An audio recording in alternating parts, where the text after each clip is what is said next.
Ini untuk simulasi tangki pesawat ya, seperti ini masangnya. Seperti ini.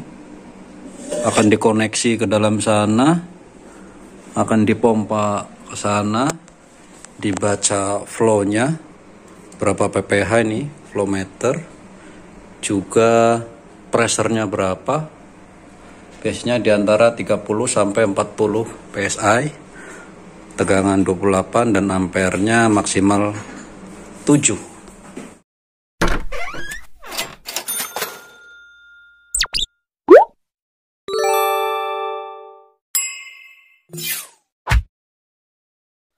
Halo semuanya, ketemu lagi dengan channel Iptek 51. Video kali ini akan membahas tentang dunia aviation, dan saya akan mencoba membahas tentang fuel booster pump. Jadi kita akan membahas tentang pompa yang dipakai untuk menguatkan tekanan bahan bakar. Artinya ini adalah pompa bahan bakar lah lebih mudahnya.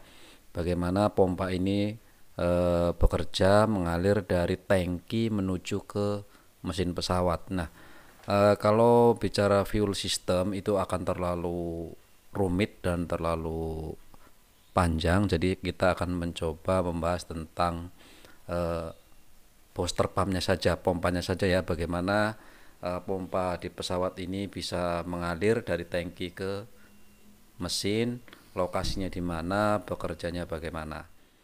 Oke, sebelum kita ke secara teoritis, kita akan melihat bentuknya seperti apa. Ini adalah pompa bahan bakar, seperti ini bentuknya.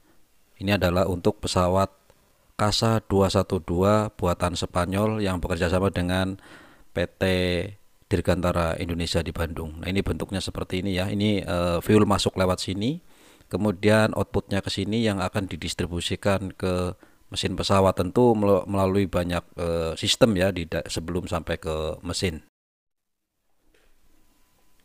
Oke, saya akan mencoba memberikan gambaran sekilas tentang pesawat Casa 212 ini ya. Casa 212 Aviocar adalah sebuah pesawat penumpang sipil berukuran sedang bermesin turboprop yang dirancang dan diproduksi di Spanyol untuk kegunaan sipil dan militer. Pesawat jenis ini juga telah diproduksi di Indonesia di bawah lisensi PT Dirgantara Indonesia Bandung.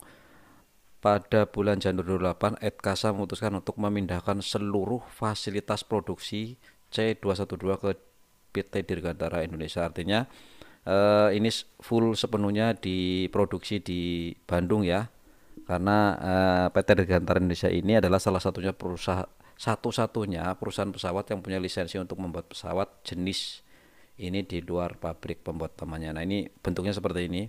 Itu biasa dipakai oleh merpati dulunya sebelum akhirnya merpati ini runtuh gitu ya. Jadi tipe adalah pesawat angkut menengah, terbang perdana pada 26 Maret 1971, diperkenalkan 1974. Statusnya dalam produksi dalam pelayanan ya, sampai sekarang masih diproduksi dan juga masih dipakai. Kemudian pengguna utama Angkatan Udara Spanyol, kemudian ada TNI AU, AL, AD, dan Polri gitu ya, kemudian Arab Saudi dan lain sebagainya. Silakan bisa dibaca tahun produksi 97 sampai sekarang. Jumlah produksi itu 100 di Bandung, kemudian 478 di Spanyol. Nah, dalam mesinnya bentuknya seperti ini ya. Nah, seperti itu aja. Saya akan baca spesifikasi aja langsung. Ini ciri-ciri umum. Krunya ada 2 pilot, kapasitas sampai dengan 20 pasukan, 12 liter atau kargo 2.820 kg atau 2,8 ton. Panjangnya adalah 16,15 meter, bentang sayap 20,8 meter, tingginya 6,60 meter, area sayap 41 meter persegi, berat kosongnya adalah 4,4 ton. Kemudian maksimum take off-nya adalah 80 kg atau 8 ton. Artinya kalau berat kosongnya adalah 4 ton berarti bisa muat maksimal sekitar 3,6 ton. Bisa muat 3,6 ton ya. Karena berat kosongnya sekian, kemudian maksimum take off-nya sekian. Itu adalah maksimum. Tenaga penggeraknya adalah 2 kali mesin Garrett tipe 331 ini ya, masing-masing 690 kWh kilowatt, sorry. Nah, untuk performa kecepatan maksimal adalah 370 km per jam. Jaraknya sekitar 1433 km, ketinggian maksimum adalah 7925 meter di atas permukaan laut. Kemudian daya tanjaknya adalah 497 meter per menit. Oke, sekilas saya akan memberikan gambaran tentang sistem dalam pesawat. Ini adalah gambar atau skematik atau diagram di dalam pesawat yang begitu kompleks dan begitu rumit. Sistemnya begitu sistematis, yang kalau saya ceritakan satu persatu akan sangat terlalu teknis dan akan susah dipahami. Jadi saya akan mencoba memberikan penjelasan sederhana, terutama di bagian pompanya saja ya, bagaimana pompa pesawat terbang, bagaimana minyak masuk ke dalam engine, di mana letaknya dan seperti apa fungsinya. Mungkin itu saja ya. Nah, ini adalah lokasi di mana booster pump terpasang. Dia berada di dalam eh, sayap bagian kanan dan kiri, yang mana masing-masing sayap itu ada 2 buah. Jadi di sayap kiri 2 buah, di sayap kanan 2 buah. Posisinya ada di bawah tangki yang ada di dalam sayap. Nah, ini adalah bentuk dari booster pump itu sendiri secara gambar ya, yang tadi kan secara fisik kalian sudah lihat di awal. Seperti ini bentuk dan lokasi pemasangannya. Nah, ini dia ya lebih detail lagi. Booster pump berada di huruf D dan E. Kalian bisa lihat itu ya, ada 2 di pesawat itu terpasang di D dan E, itu untuk di sayap sebelah kiri. Nanti ada juga di sayap sebelah kanan. Jadi kedua-duanya ini dipakai untuk menjalankan atau mengalirkan bahan bakar dari tangki menuju ke engine sebelah kiri. Satu lagi yang sebelah kanan juga sama, ada 2 booster pump yang dipakai untuk menjalankan bahan bakar ke engine yang sebelah kanan.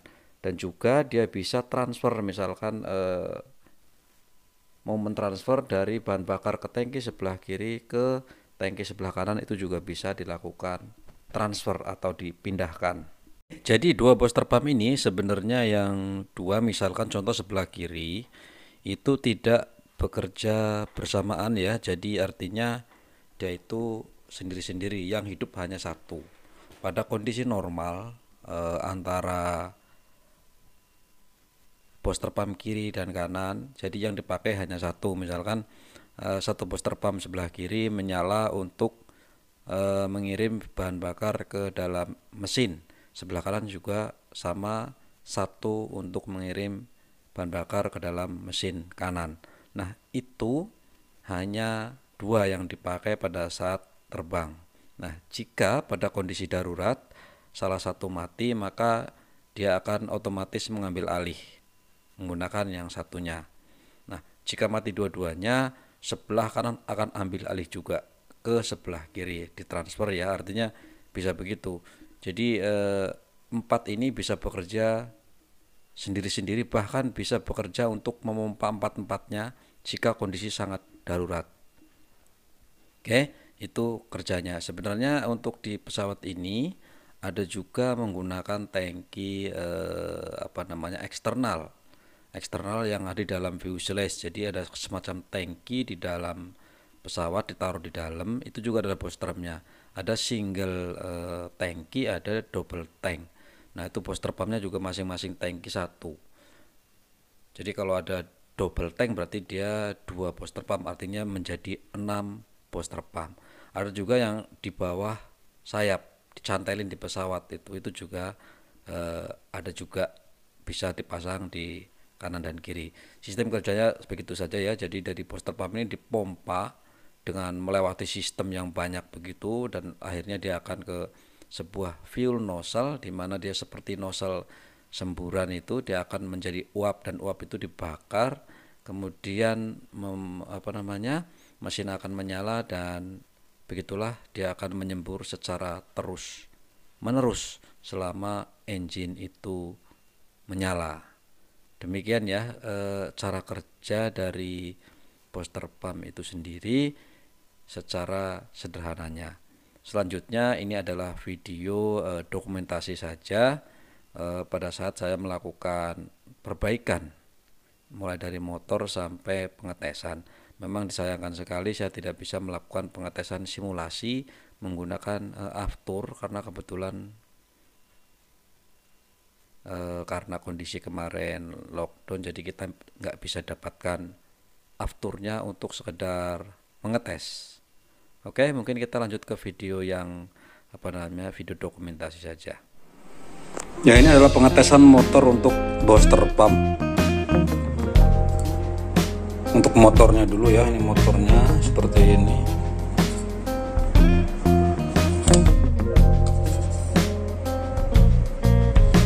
Karbon brusnya. Ini hanya casing. Ini ampere meter tambahan. Untuk menambah ini ya, ini analog, jadi ini biar akurat aja. Kemudian ini adalah tachometer untuk mengukur kecepatannya, kecepatan putaran.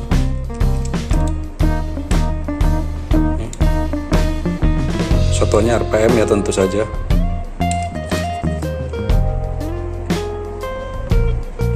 Oke.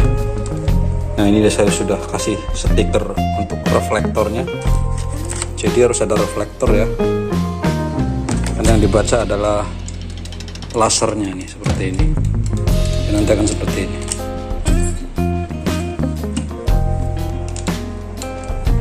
Oke, kita coba on aja.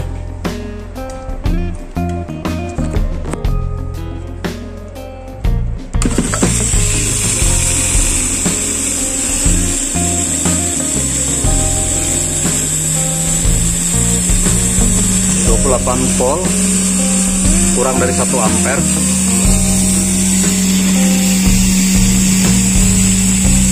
Hanya 0,9 ampere ya.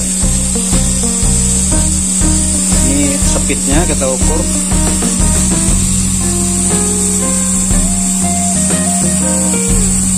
Standar 11.200 rpm. Masih bagus dan stabil. Hanya suara bearingnya agak sedikit kasar karena perlu diganti bearing.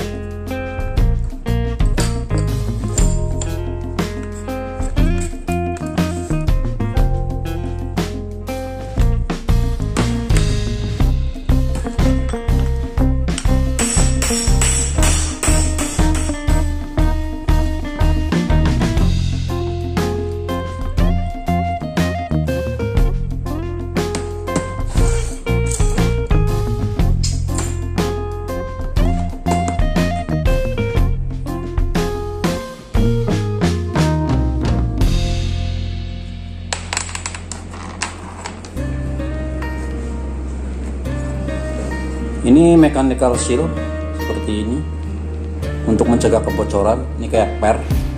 Ini adalah karbon sealnya. Ini kayak per ya kalau tekan tuh.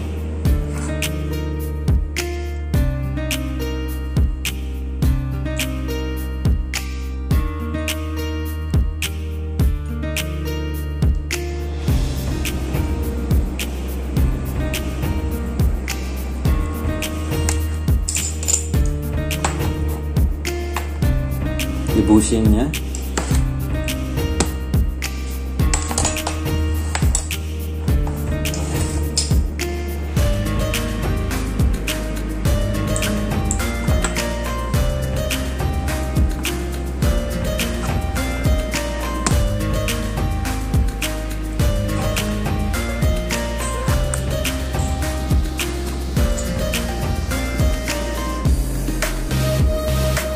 ini adalah impellernya untuk kipas menghisap. Seperti ini pendorong dan menghisap. Seperti ini bentuknya.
Oke, ini udah selesai seperti ini.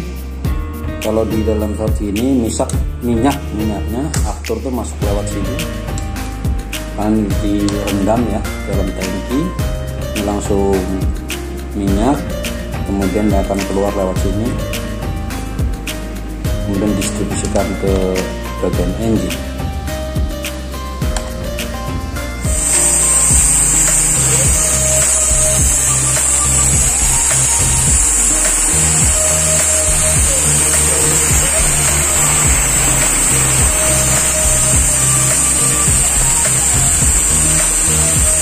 Maksimal 7 ampere kalau ada minyak ya, nanti mendetek minyak. Ini untuk simulasi tangki pesawat ya, seperti ini masangnya. Seperti ini akan dikoneksi ke dalam sana, akan dipompa ke sana, dibaca flow-nya berapa pph ini, flow meter, juga pressernya berapa.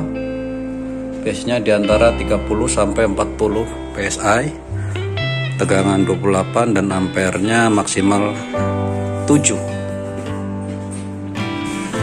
Cuman dikarenakan afturnya saat ini sedang sangat terbatas, susah didapat, pengetesan ditunda terlebih dahulu.